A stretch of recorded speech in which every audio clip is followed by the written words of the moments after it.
Support comes from the Missouri Forest Products Association, saluting Earth Day on April 22nd with an ongoing commitment to help offset carbon emissions with sustainable harvesting of Missouri forests. Details at choosewood.com. Welcome to St. Louis on the Air. I'm Sharon Stevens. Today we go behind the headlines on one of the biggest regional stories in recent days. Tamsin Reed graduated from Webster University earlier this month, but the institution's 20-step Title IX investigation into whether the head of Webster's game design program sexually harassed her is still ongoing. Reed filed her complaint more than a year ago. She and other students, as well as faculty, have now opened up to the media about alleged misconduct by Joshua Yates. St. Louis Public Radio digital reporter Kae Petrin has been reporting on this story and joins me now in studio to talk about it. Welcome, Kae. Thanks. Let's talk about this timeline. She filed this, the complaint was filed more than a year ago. Mm-hmm. Is that a long time? How long do these complaints usually take? Yeah, so it can really vary from school to school. Webster has a policy that they try to complete investigations for a complaint like this within 60 days. That's pretty standard. Most schools say that they plan to complete investigations within 60 days, but it's very common to hear that something takes, 7 months, 9 months.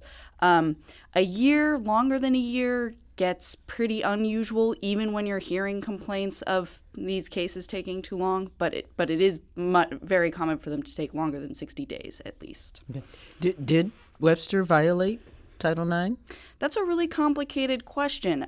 There is a very basic set of guidelines that schools have to adhere to. There aren't a lot of clear regulations. They don't have to run this by anyone to check to make sure that they're really doing everything correctly. So if there is an accusation that they violated Title IX, really you have to take it, you being the student in this case or whoever's filing the case against the school saying that they did something wrong, they have to take it up to Federal Office of Civil Rights for them to determine whether or not there's been a Title IX violation, just because there isn't because super Title standard. IX is connected with. Yeah, exactly. The only obligation that a school really has is to abide by certain guidelines handed down by the federal government associated with Title IX, and those guidelines are very interpretable in many different ways. Are they talking? Webster? No, they are not. They said that confidentiality prevented them from answering any questions about the case whatsoever, even ones that the student sort of gave us permission to get information on. So there's sort of they were very hesitant to come forward with. And how about the professor? The professor did not talk to us. He did talk to the Riverfront Times by email, it sounds like, but we attempted to reach out to him in several different ways and never heard back. Okay. And what is Tamsin saying now? So Tamsin Reed is looking into her options now that she's graduated Webster and sort of gone public with this story. She has been hearing back from them, which she said was not the case earlier this year. But she's looking into whether or not she needs to take the case federal, whether or not she needs to file a private lawsuit. She's not really sure what those options look like, but she knows she doesn't want to drop the case or let it go. And her case, would you say, has gained some momentum because other people have come out and said things as well? Yeah, what Tamsin Reed did is talk to more than a dozen people, students and professors in the game design program, people who are currently enrolled, people who just graduated, people who used to work there, a wide range of people. And there were a lot of either verification that they had seen Joshua Yates saying things, or statements that Joshua Yates had also harassed in some ways several other students as well. Mm-hmm. And can you be specific? So one student in particular, Chester Bacon, he is a transgender student, and he said that Joshua Yates asked him a lot of invasive questions about his gender, asked him what sort of surgeries he was planning on getting for genitals, which is a very invasive question, things like that. School told him he could file a case, but he says he is pretty discouraged by what's happened with Tamsin Reed's case. Okay. And what do Tamsin and others say the professor said or did or? So there's general allegations of professional misconduct, just that he wasn't particularly competent. But there's 3 students in addition to Tamsin who are cisgender women who say that he was dismissive towards women or did not treat them fairly in a classroom environment or graded them differently. So those are some of the other allegations that are out there. Okay. There's been an increase in dialogue regarding Title IX issues. How does this case fit into that?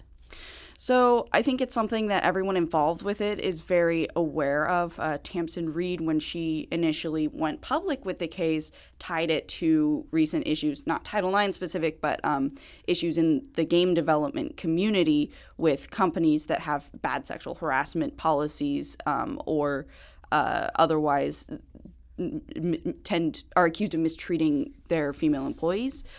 In terms of the university, I think what we're seeing here is a lot of the same complaints that you see about Title IX nationwide, which is that it's not consistently enforced, and that students aren't sure that if they open a case like this, that their school is necessarily going to follow through with it. So there's a broader context of a lot of other students are having similar problems. What does make it unusual is that the majority of Title IX cases that you hear about are student versus student cases. It's fairly rare to hear about a student opening a case against a professor and having it take this long. Is there any precedent at Webster or any other place you know of? That's something that we are trying to get a sense of at Webster. If it's pretty standard, their cases just take this long, they don't have a lot of resources, that might be the case, or it might be that this case is taking an unusually long time. I know regionally, WashU has also been accused of taking too long with Title IX cases, and they say that the average case takes 7 to 9 months. So they are trying to complete their investigations within that 60-day time frame that most other universities aim for, but it is fairly common that they take longer. And so what could be done to maybe, I guess, speed up the process or make sure that the federal government and local institutions are on the same page? That's something that I think a question a lot of people are asking. There are advocacy organizations that have pushed to have schools filing paperwork about how long these cases are taking, how many they're handling, how they're handling them. But there hasn't been much movement federally to really start regulating the Title IX enforcement, other than if someone files a complaint and the feds come in to evaluate the system. Okay. Thank you very much, Kae Petrin, for bringing us up to speed on this story, and we'll look to you to hear more on this later. This is St. Louis on the Air on St. Louis Public Radio, 90.7 KWMU.